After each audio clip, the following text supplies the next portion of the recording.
I ended up having severe depression, weighing 6 stone and self-harming, and nearly being sectioned under the Mental Health Act, which would have taken away a lot of my own freedom.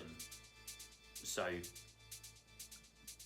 if you don't believe me, having an eating disorder, specifically anorexia, sucks.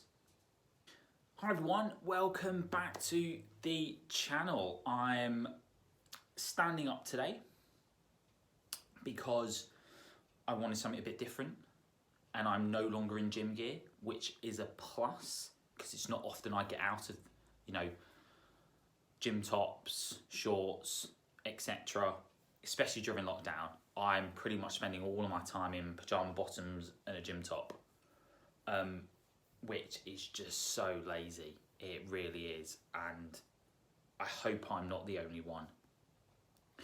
I know life as an online coach and someone in the fitness industry means that you're spending an incredible amount of time in your fitness clothes, but I do miss when I was working in advertising and marketing a year ago,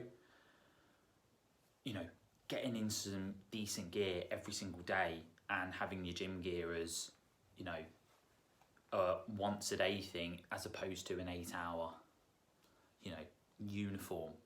But anyway, enough of me. What is today's video about? Today's video is a follow on from the last one, which I gave you a brief insight. I say brief, it was 44 minutes long. I'm going to try and massively cut that down because it's just going to bore people. So I'm going to massively cut it down and try and get to the juicy bits. Juicy bits being actually what was it like?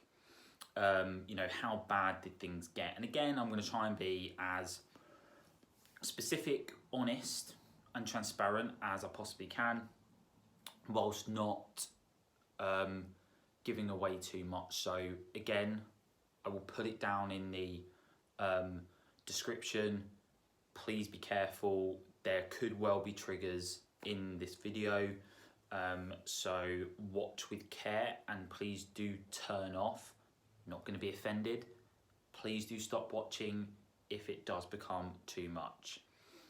So I finished last week's episode when I'd just been admitted into hospital, into a general ward, and that's where things got really bad. Actually, it was once I went into hospital that I really started to go downward, and I think that was because I was in the grasp of really deep depression.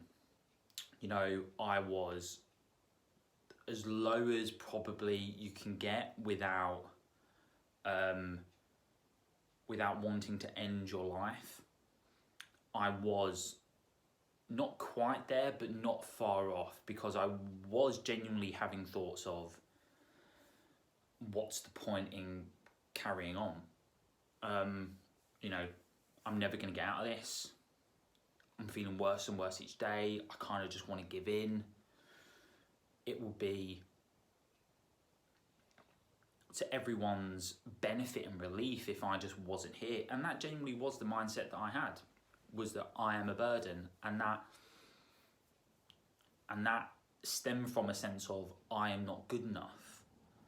And that just perpetuated that really low self-esteem. And it was a catch-22. It was a vicious circle of the more weight I dropped, the more depression gripped me, the worse I felt about myself because I could see what it was doing to my family. And I just couldn't get myself out of that. So I was in this particular hospital for, I think, 4-6 weeks. I think. And yeah, I got to my lowest weight. I pulled, which I'm not going to divulge, pulled all sorts of tricks and mischievous tactics to almost, con the doctors, consultants, nutritionists, psychologists into thinking that I was eating. when actually I wasn't. And I even broke out of hospital once or twice, which was, I would admit, a very stupid thing to do. But at that point in time, I was in a very dark place and I was prepared to do anything. I really did not give a shit. I genuinely didn't. So if I snuck out of hospital or went walkabout around the hospital, then I would go. But, you know, things got really bad for me in hospital for 2-3 reasons. Firstly, was the impact it had on my family. Secondly, was the impact it had on me moving forwards in terms of treatment. Secondly, was the impact it had on me physically. And I'll explain why there's a slight difference. Impact it had on my family was, in fact, I'll do it in the reverse order because then you can tell why it was so impactful on my family. So the impact it was having on me physically was I was dropping weight. I was still dropping weight whilst under the supervision of consultants 24 hours a day. I remember trying to go for a walk around the hospital, taking a couple of steps downstairs and nearly falling down the stairs. And these were really steep hospital stairs. And at that kind of weight, with very little muscle and fat on me, I probably would have broken a lot of bones. I was that fragile. Why? Because I was so emaciated. I had barely eaten anything. That, and I was in bed for 8, 10, 12, well, in fact, there were probably only a couple of hours each day that I was out of bed, if that. So I spent nearly all my time in bed asleep. So just the muscle wastage was incredible. So I could barely hold up my own body weight. And when I was walking, can you see me? Yeah. I was walking like this, with a hat on, gown over me, trudging through the hospital wards and corridors in Sheffield, looking like I was 30 years older. That was a really significant moment for me. Was I was about to fall over down some stairs. Things got worse for me physically as well when, or mentally for me, and this is moving on to point 2. So point 1, physically, I was dropping weight and I could barely hold up my own weight. Point 2, about how it was impacting my treatment further on, was my mental health really took a nosedive. I started self-harming, not in a suicidal way or anything life-threatening. It was more cuts on my arms and my chest and my legs. The most, the areas of your body that most people, if they are self-harming, they do self-harm. And I used all sorts of things, anything, and I'm not going to go into details again, anything I could get my hands on that had a sharp edge, I would be using. And eventually I confided into the head nurse, or the nurse that was looking after me, who was wonderful, genuinely wonderful. And she helped me a lot.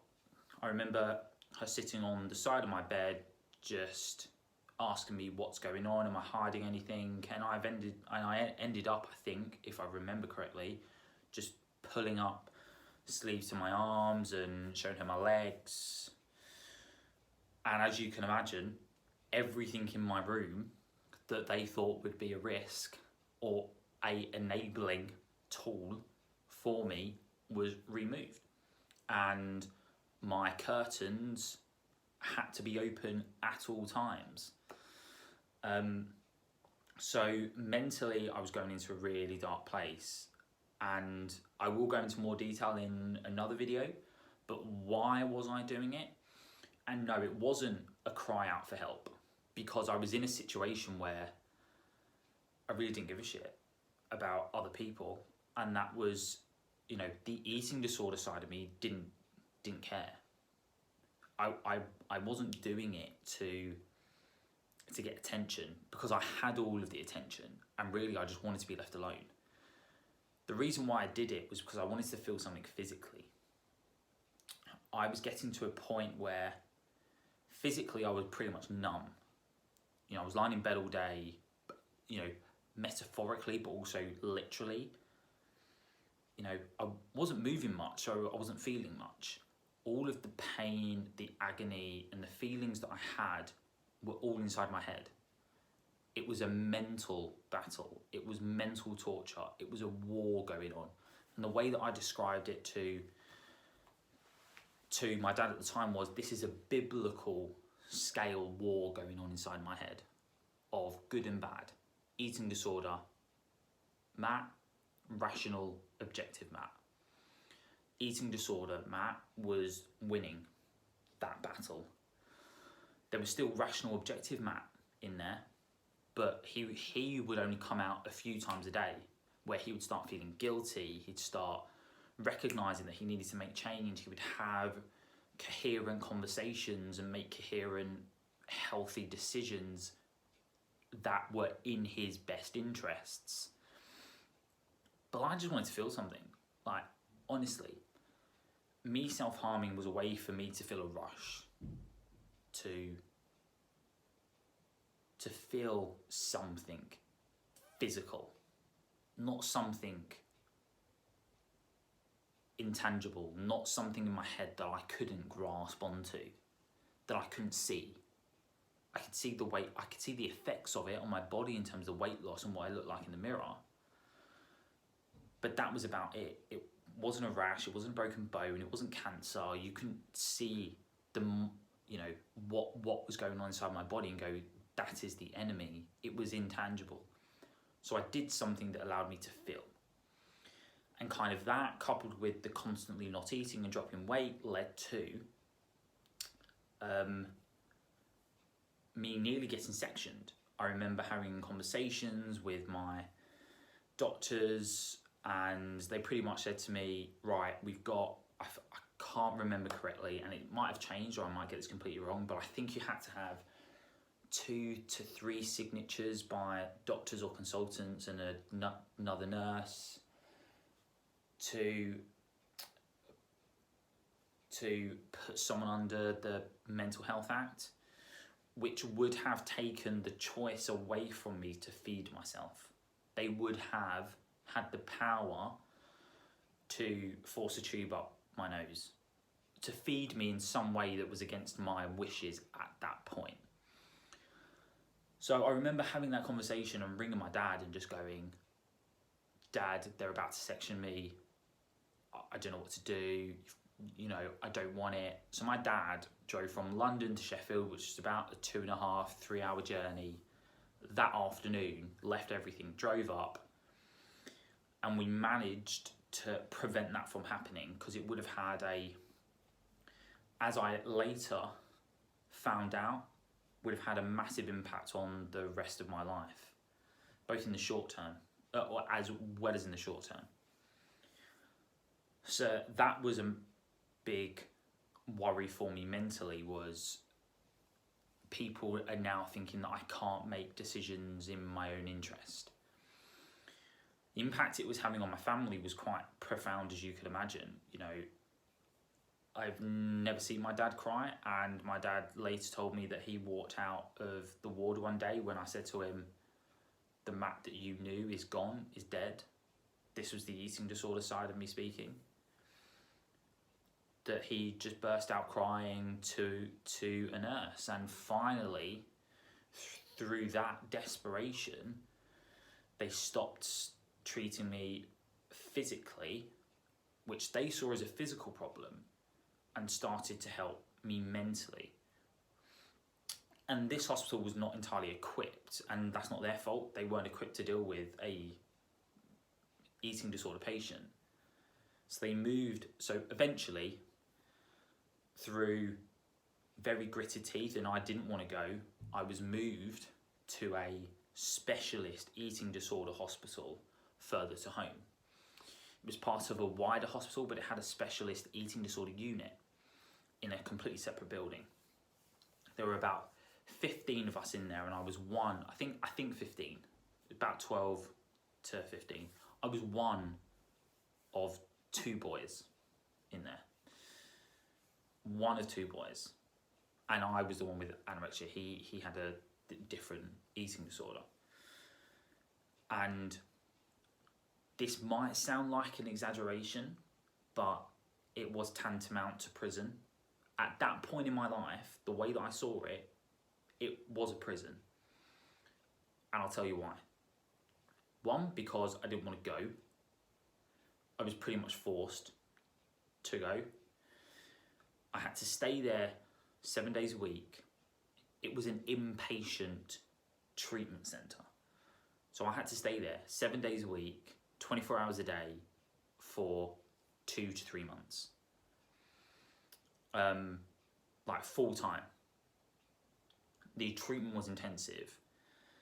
I was told when I could eat, and quite obviously, by the way, I'm not complaining. I'm just trying to demonstrate actually how tough the tough love needed to get for me to recover. And it got really tough because I was admitted into this treatment ward. I was told when to eat, obviously how much I could eat, when I could go to the toilet, how much time I effectively had to sit down for and rest. So the moment we eated, we had to rest because of quite legitimate concerns that people would start getting anxious and start moving and wanting to burn calories off. So we had to have a period after every single meal, which was 4 or 5 times a day, of sitting down for half an hour, 45 minutes or so. And every aspect of my life pretty much in that period was controlled, but I wasn't sectioned. There were people, especially one individual who was sectioned, and it was a sight to behold. It was frightening because for 90% of the time that I can remember being there, she had the tube, she had an intravenous tube up her nose, if that is the right description, and that was how she was being fed. And what was astonishing was before I was moved in there, I was told one of two things will happen when you move into there. You will go into there and you will be competitive. You'll see how you will see other people smaller, thinner, lighter than you, and you'll want to beat them. Or you'll be frightened by what you see and you'll want to get out as soon as possible. Fortunately, I was frightened by what I saw and I wanted to get out. I was frightened by a lot of things that I saw. Quite a few of them from me, the way that I behaved. So when I first moved in, when I was admitted, I swear on my entire family's life, hand on my heart, that this is true. And it's still a running joke today. I went in there and in my bag, obviously you're not allowed to take any food or drink in there. I didn't just take a Pepsi or a Coke or water. I took a bottle of Prosecco. I kid you not, or it might have been champagne. I took a bottle of fizz, I think a small one, in with me.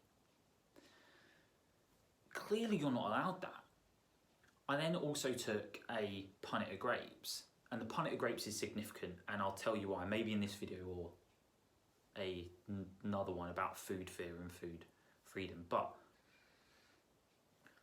I took a pint of grapes in, and I kicked up an almighty fuss when they tried to take the pint of grapes from me. I went apeshit in my room, just like, you are not taking these grapes. To the point where they had to let me have the grapes, because ultimately they thought, you know, or in fact, I don't know what their thinking was. It was probably, right, it's not going to hurt him. Once he has those, he's not going to have access to any other food other than what we give him. But I used to, in terms of my behaviour, I remember a fantastic nurse. I won't say her name, but she was the saviour. She was my saviour in there. She was around my age and was just phenomenal. She genuinely was an angel. But I remember, if I remember correctly, and I hope I'm not making this up, but I remember going ape shit at her in the kitchen, like chucking things at her, when, as part of your meal plan, you were told obviously what you had to eat and what you had to have as snacks, and you were on progressively higher meal plans, probably with more and more calories in, and different types of food. I wanted, like, my apple, but on my meal plan it said like a little chocolate bar, like 100-calorie chocolate bar, like a penguin or a Kit Kat or a club bar. I didn't want one of those. And the nurse was telling me, no, Matt, you've got to have the bar, you can't have the apple. Long story short, I ended up chucking stuff at her, like food, like raisins or something, just like, I'm not fucking having it. Eventually, she talked me around having it. But that just goes to show actually how irrational I became, which at the time was very rational, but how the eating disorder side of me just took a hold of me. I'll go into other behaviours at later dates, maybe. But, you know, I broke out of there a few times. I broke out there and went missing. I did a lot of things in there that I shouldn't have done, that were harmful to me and my health, but also to my long-term recovery and my chances of getting out of there. So as much as it was tough love, I don't like authority.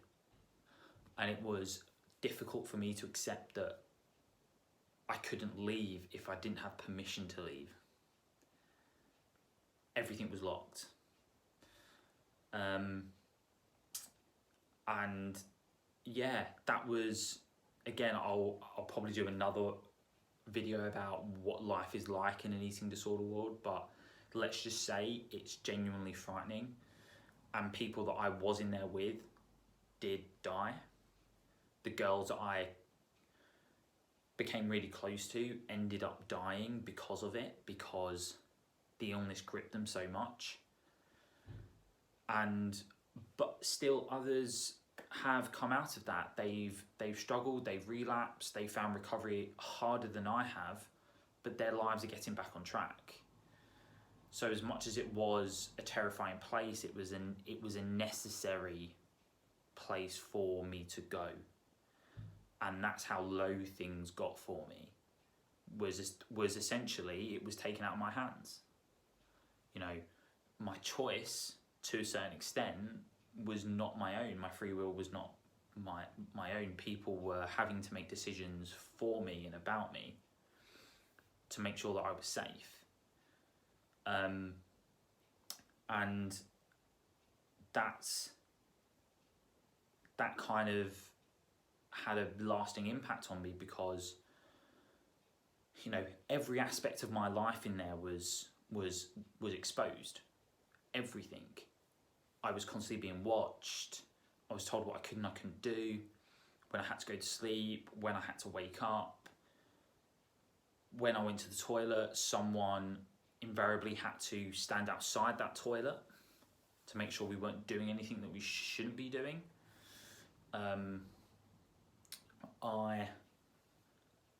It was just a really tough space, and it just cemented in my mind that I never want to go back. I never want to go back into that place. But some people do. They're career anorexics, going through a revolving door, inpatient, outpatient, inpatient, outpatient. Or they can live with it, you know, and they can, or they're functioning anorexics, where they're just above that level where things are really serious, but they can just about get by. But the most startling thing was I was one of two boys, and that other male left shortly after I was there. So for the majority of my time, or what I thought was for the majority of my time, I was there by myself with 10, 12 other girls. And that's quite shocking to think that I surely can't be the only male, the only man, the only boy who's gone through what I've gone through, and I know I'm not. But surely I'm not the only one who's got this bad and who has had to have help. And you know, it was unsurprisingly a tough time, but you know, it certainly taught me a lot. It gave me perspective, gave me an opportunity to reevaluate what was important to me in life.